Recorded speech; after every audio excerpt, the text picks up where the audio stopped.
Hello everyone, and welcome to the History of Byzantium, episode 108, Known Unknowns. Last time we covered the improbable rise of Basil the Macedonian from hunky stable boy to emperor of the Romans.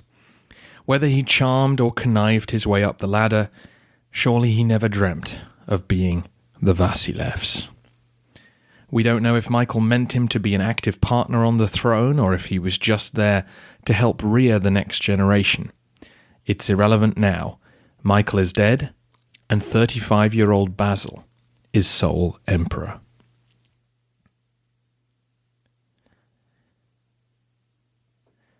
It might sound like a blindingly obvious thing to say, but the fact that Basil had been crowned emperor by Michael 16 months earlier was very significant.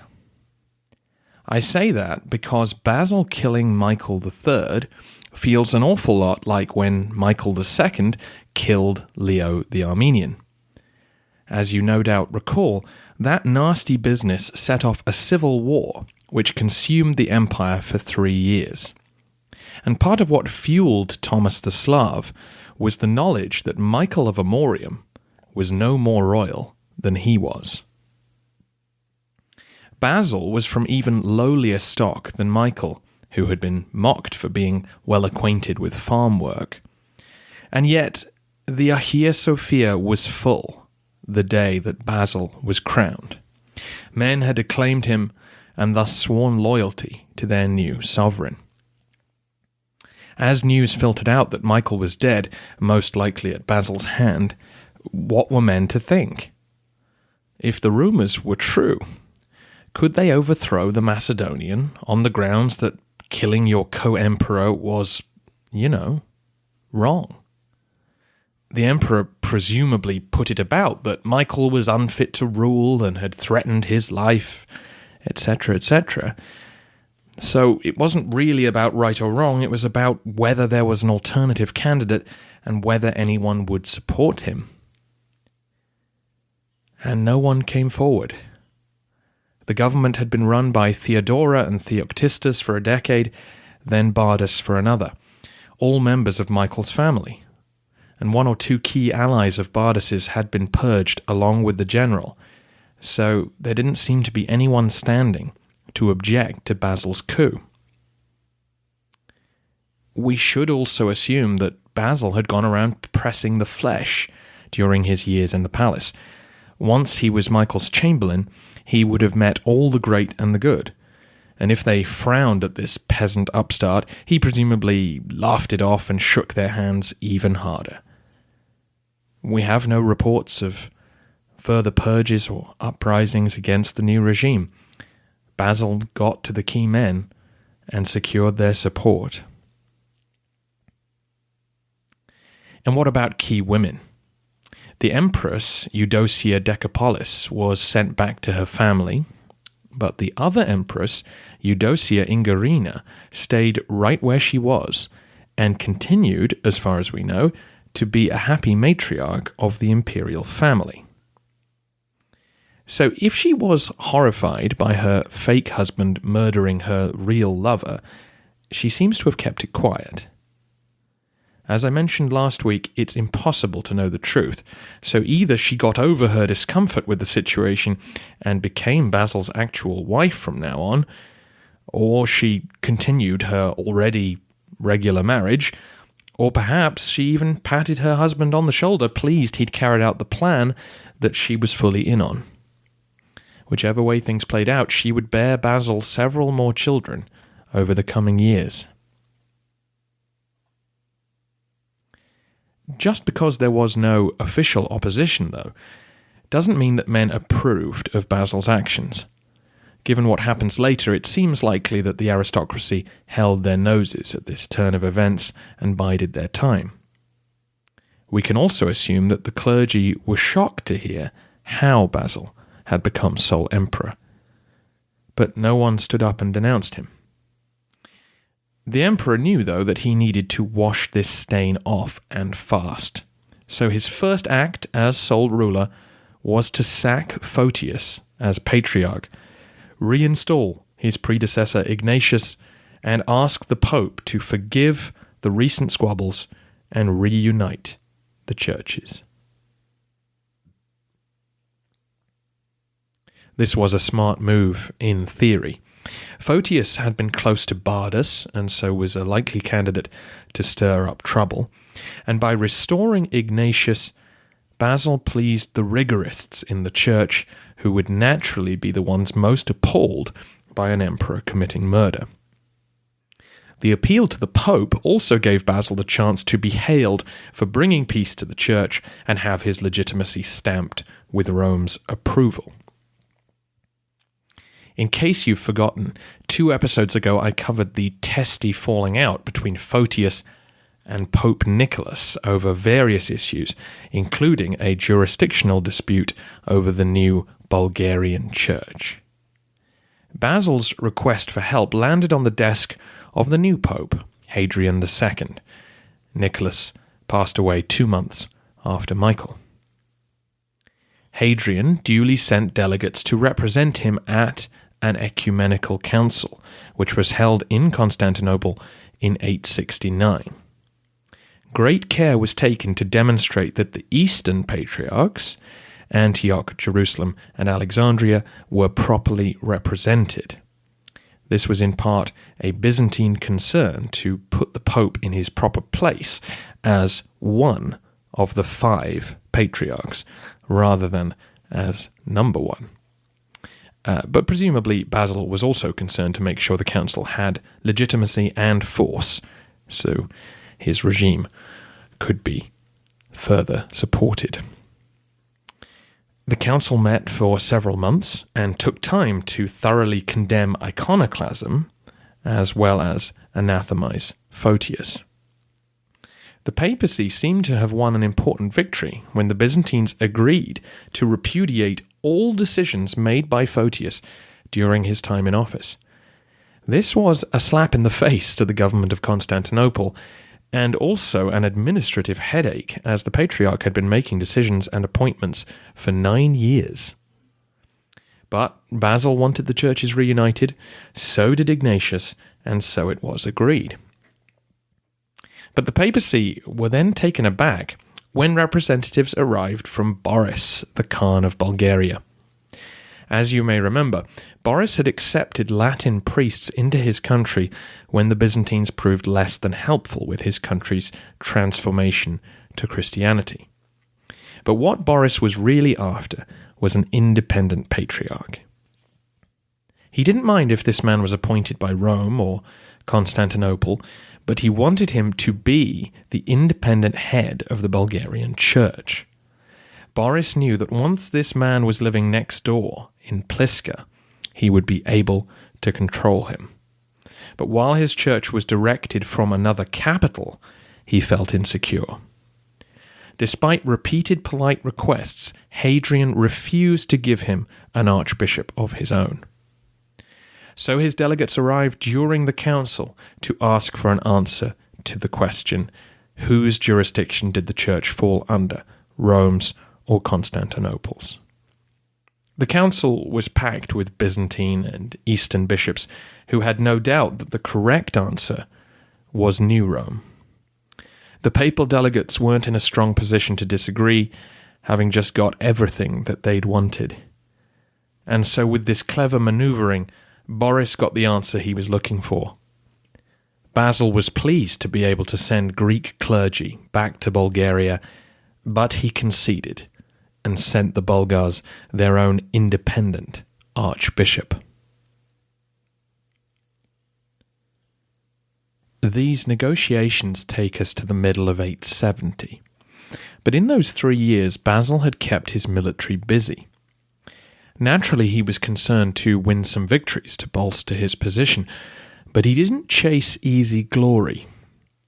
Back in 867, he was receiving distress calls from 2 western cities, Syracuse and Ragusa. The fleet was given orders to relieve both cities, which were being besieged by the Arabs. Ragusa is modern Dubrovnik, and the small Arab force fled at the first sight of Roman ships. The Byzantine force landed and helped establish a small theme of Dalmatia to protect the area. The main part of the fleet headed for Sicily. If Syracuse fell, then the island was doomed, but like almost every other attempt to reach the island, this one failed with significant losses. Basil was very concerned by the growing threat which Saracen naval power presented. He began investing in a bigger fleet and seeking a military alliance with the Franks to combat the problem. Not only was Sicily about to be engulfed, but Malta was soon captured, and Arab raiding parties were creating camps on the Italian mainland. One such base was the city of Bari on the southeast coast. This had given the Arabs a secure Adriatic port for the past couple of decades. Basil saw an opportunity to secure his dynasty's position further by proposing that his eldest son Constantine would marry Louis II's daughter.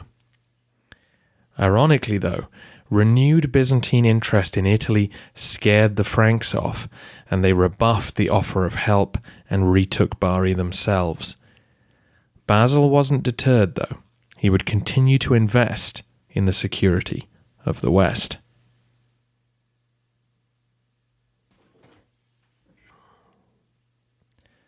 For now, though, he had to return to the Eastern Front, where the absence of his attention had allowed the Paulicians to raid deep into Anatolia. As you'll recall, Bardas's great victory in 863 had dealt the city of Melitene a major blow, but the Paulicians were still active, and with the West calling on Basil's attention, they had plundered all the way to Ephesus. Basil marched out in person in 871 to face down the heretical sect.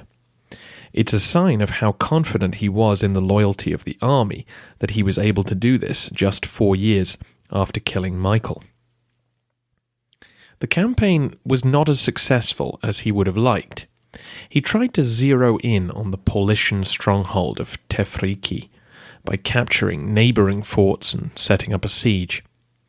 However, he was driven off in some panic and decided to leave the fighting to his son-in-law and domestic of the Scolae, Christopher. The next year, Christopher won a famous victory.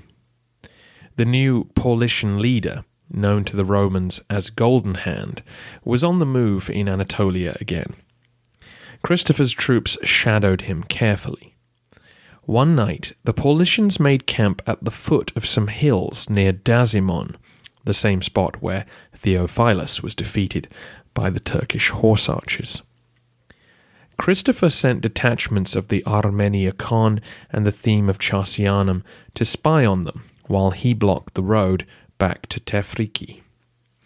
According to the chroniclers, an argument broke out amongst the Byzantine troops about which theme had the braver men. To settle the matter, each group picked 600 of their company to make a dawn raid on the Paulician camp. The rest of the troops would make a huge noise to frighten the sleepy enemy, and, well, we'll see who has real guts. The answer turned out to be not the Paulicians. When the noise suddenly broke the morning silence and Roman soldiers appeared in their midst, Golden Hand and his army broke and fled. The camp was overcome with panic. Some men reached their horses and rode away. Others leapt onto pack animals as confused donkeys and mules scattered. The rest were cut down or taken prisoner. Those who got away, including Golden Hand himself, ran straight into Christopher and the rest of the army. The Paulician leader was killed, and their time as an independent raiding force was over. Basil was very pleased and celebrated a triumph, which he hoped would impress the people of the capital. With the crushing of the Paulicians, the emperor felt he could present himself as a pious, orthodox emperor. You know, thou shalt not kill aside. To underscore this, he announced that he was going to convert Byzantium's Jews to Christianity. Interestingly, the last emperor to attempt this was Leo III, another rough provincial who founded a new dynasty. But while Leo's conversions were superficial ceremonies that were quickly ignored after the fact, it seems that Basil made a more serious effort. Details are sketchy, but it seems he offered prominent Jews tax exemptions and imperial promotion if they would publicly convert. Once that failed to do the trick, though, he resorted to the usual heavy-handed tactic of forced baptism. The policy seems to have remained in effect for the rest of his reign, but was no more successful than previous attempts. It didn't even win him favour with the rigorist party, who felt that forcing people to Christ's door was wrong. With his position more secure, though, Basil's military machine spent the next decade demonstrating its growing power. With the caliphate in decline, Byzantium was beginning to throw its weight around in areas it hadn't been able to for centuries. The enlarged fleet were immediately more successful, defeating the Cretan Arabs in 873 and 74. The next year, they landed troops on Cyprus, temporarily reincorporating the island into the empire. The hope was that they could cut off the supplies which the Cretans received from Syria and Egypt. In 876, the people of Bari appealed to Basil for help. Louis II had died, and they were afraid of the Arabs returning.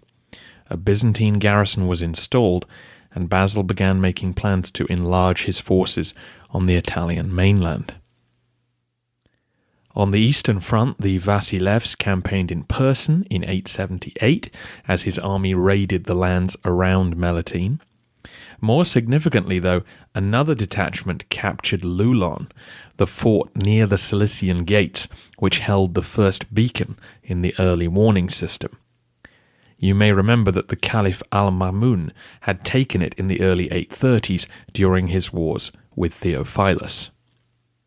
Having a fort on the other side of the Taurus Mountains was obviously hugely valuable to the Arabs and had helped supply their raids. The following year, Christopher finally captured Tefriki, putting an end to the formal organization of the Paulicians. Meanwhile, Basil demonstrated his new control over the mountain passes by leading a raid on Adata and Germanicia, the border towns on the Arab side of the frontier. When he returned home, the emperor celebrated his second triumph. In Italy, the Byzantines were able to re-secure Calabria, the toe of Italy, in the face of Arab attacks.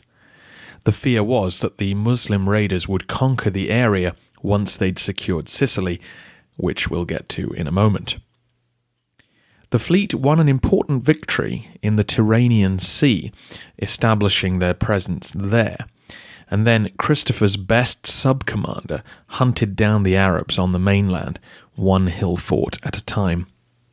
He was able to recover the city of Otranto and force the local Lombard leaders to acknowledge the empire as their protector. It wasn't a dominant position, but it put an end to Arab bases in Byzantine territory and established that imperial forces would not abandon Italy. Oh, and the name of that sub-commander was Nicephorus Phocas. Not that one, but that one's grandfather. As impressive as this all sounds, Basil also discovered the limits of Byzantium's current strength. After 7 years, Cyprus had to be abandoned again when the Caliphate raided the island. The locals begged the Romans to leave so that they could return to their former position of paying tax to both empires. At least that way, neither side would attack them. It would be another century before the island returned fully to Roman control. On the other side of the Mediterranean, Syracuse finally fell to the Arabs in 878. It was a major blow for the empire, who just couldn't project their growing power so far away. The fall of the city sent shockwaves across Italy, where the Pope feared that a fresh onslaught would come his way. And finally, in the east, attempts to take Melitene and Tarsus in the early 880s both failed. At Tarsus, the besieging forces were surprised by a night attack and suffered heavy casualties, while at Melitene, troops from Adata and Germanicaea arrived to attack the Roman camp. Spooked by the growth of Byzantine power, the Arab border towns desperately needed to work together to keep the enemy at bay. The Romans would have to wait for other men to project their power further east, but during his 19 years on the throne, Basil certainly lived up to his muscular reputation. At home, though, he was equally active. You won't be surprised to hear that Basil commissioned buildings and law books to classic imperial tactics to confer legitimacy on a new ruler. Some construction work was forced on him when the Hagia Sophia's western arch collapsed during an earthquake in 869. However, the Macedonian seems to have taken this opportunity to refurbish several other buildings, including the Church of the Holy Apostles. He also began constructing a new church, known locally as the New Church, in the grounds of the palace. It was a beautiful building, apparently, and its cluster of gilded domes could be seen from all over the city and out at sea. Such a wonderful house for God must mean the man who built it is a pious ruler. Right?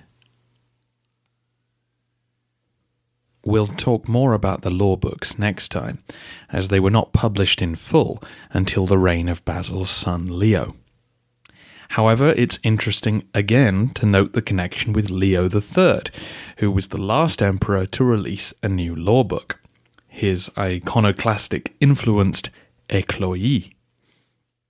Basil aimed to purify the laws of iconoclast taint and underline his love of justice at the same time. Though we don't need to be totally cynical about his motives, it's entirely possible that as a man of the provinces, Basil knew how the law was perceived by the ordinary citizen and had ideas to improve it. I should also note that both the Ecloï and Basil's new work were selections taken from Justinian's giant corpus of law books. No one had the stomach to revise the whole thing again. To help him with this intellectual task, the emperor called upon the smartest man he knew. That, of course, was Photius, the ex-patriarch. Initially, Photius disappeared into exile, but was apparently too valuable to leave on the shelf. He was recalled a short time later and became tutor to Basil's children. A story is also told that Photius, a politician as well as a polymath, offered to write propaganda for the new regime and won Basil's favour that way. One such piece was a fake genealogy showing that Basil actually descended from ancient Armenian royal stock. In fact, Photius was in for an even greater honour when Ignatius passed away in 877. He was reappointed patriarch. This extraordinary succession indicates that the majority of churchmen were not happy with the deal made with the papacy. Doubtless many of them had been appointed by Photius in the first place and were aggrieved to be unseated by the Ecumenical Council of 869. Once Photius was back in office, another council was called for 879 to officially reinstate him. You'd think that the papacy would refuse to cooperate, but the fall of Syracuse had scared them, and they wanted Byzantine naval power on their side.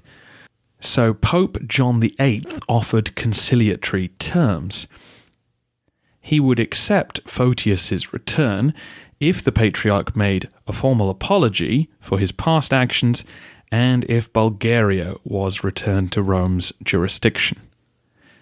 Both points were nominally accepted and then largely ignored when the council actually met.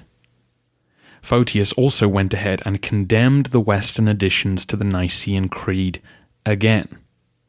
The details aren't important for us right now, but what you should know is that although the papal delegates approved of the council at the time, in the long run the Latin Church would not. So for the Byzantines, this council replaced the one a decade earlier as the Eighth Ecumenical Council. But eventually, the Church of Rome would officially disagree, maintaining that the previous council was the Eighth and this was merely a Byzantine council. At the time, each side continued on without rancor in the face of common enemies, but over the centuries, these differences would grow into a full-blown schism. Finally, then, we must return to the issues surrounding Basil's family. He certainly presented them as if they were all happy and biologically linked. Another commission inside the palace was a mosaic showing the imperial household in a suitably religious and respectable light. As we've gone over thoroughly, what the truth was is impossible to determine. We do know that Basil was extremely fond of his eldest son, Constantine. When the boy died in 879, Basil went into a prolonged period of mourning. He featured him posthumously on coins and dedicated a church to his memory. It seems that part of his sadness stemmed from the fact that he got on less well with his second son Leo, who now became heir apparent. Many historians follow the assumption that because Leo was actually Michael's son, Basil was always wary of him, whereas Constantine was probably born to his first wife and was therefore definitely his. However, historian Tobias Norman argues that this theory is based on shaky ground. You see, nowhere does it say who Constantine's mother was. For all we know, he was born to Eudocia Ingarina as well, which would make him Michael's biological son too, if you follow that theory. Or indeed, it would mean that Constantine and Leo were both Basil's sons. Interestingly, the third son, Stephen, seems to have already been in Eudocia's belly when Michael died. When he was born, Basil had him castrated so that he could be dedicated to the church. Yes, castrated. It's the first time I can remember an emperor doing that to his own child, and so adds anecdotal support to the idea that because this was Michael's kid, who cares? But again, this could simply have been part of a wider strategy to secure the dynasty in power. Though it seems bizarre and cruel to us, this act was viewed as a pious one by the church. And of course, having too many sons can actually be a problem, because they squabble over the throne.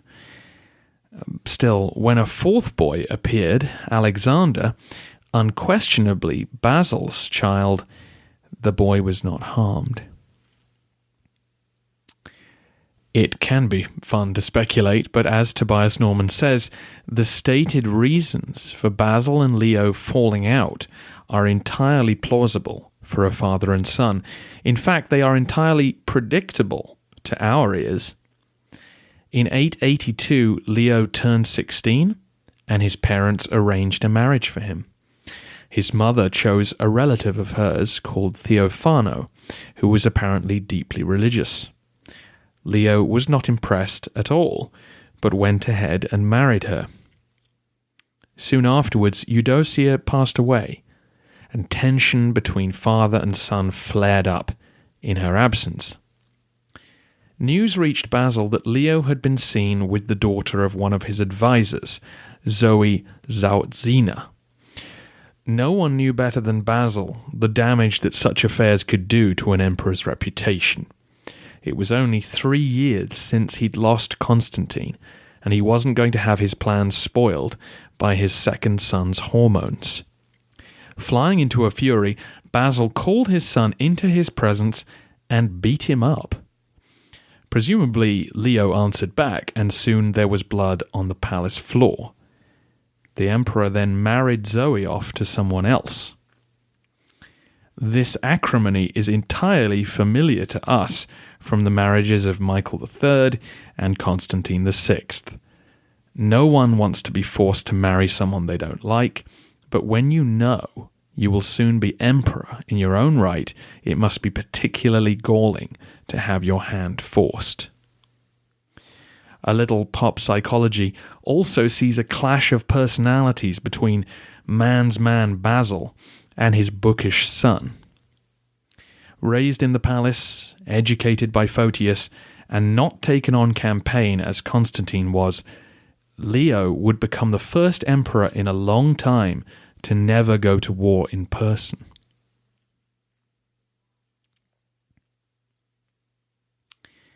That all makes it sound less likely, then, that Leo attempted to murder his father a year later.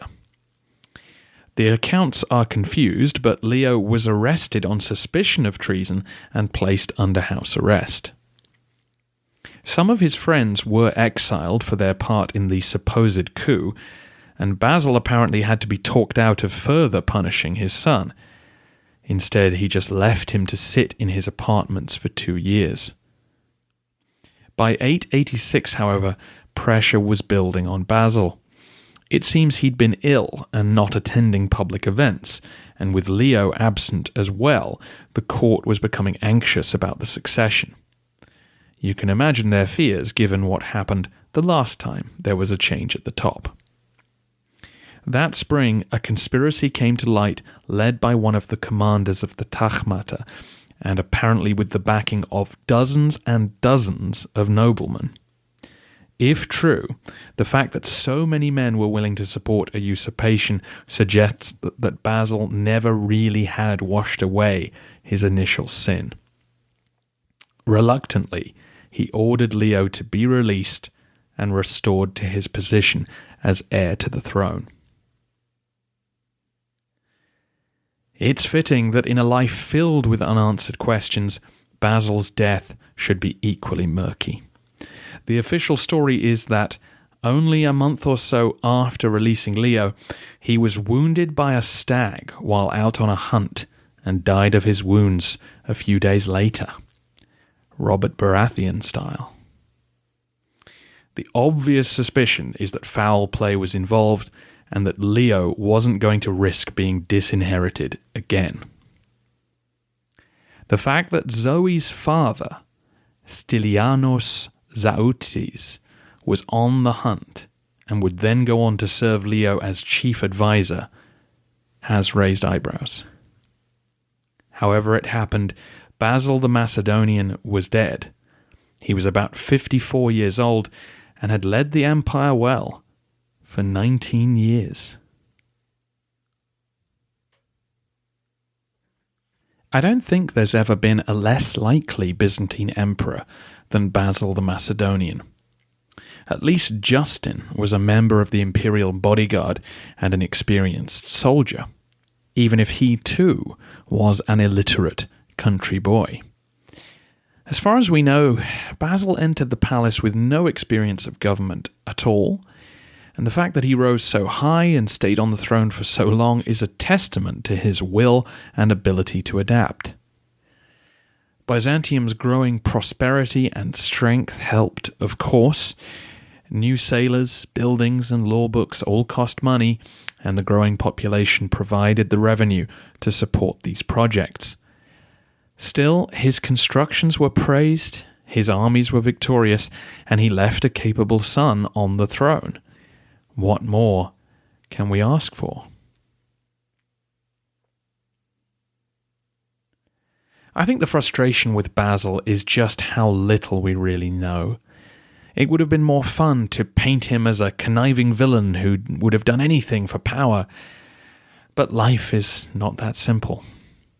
We just don't know what he was thinking, or who he was related to, or if that mattered. Even if his children were not his, he seems to have raised them as if they were. And so it is his dynasty that will march on for the next 150 years. It's now 886 AD, and it's time for me to ask you for your questions about the 9th century. Leo VI will rule until 912 AD, so you've got a little time to have a think. Remember that I'm looking for questions just about this century we've covered in the narrative, and send them in to thehistoryofbyzantium@gmail.com. Post them on Twitter or Facebook, or on the website. And thank you in advance.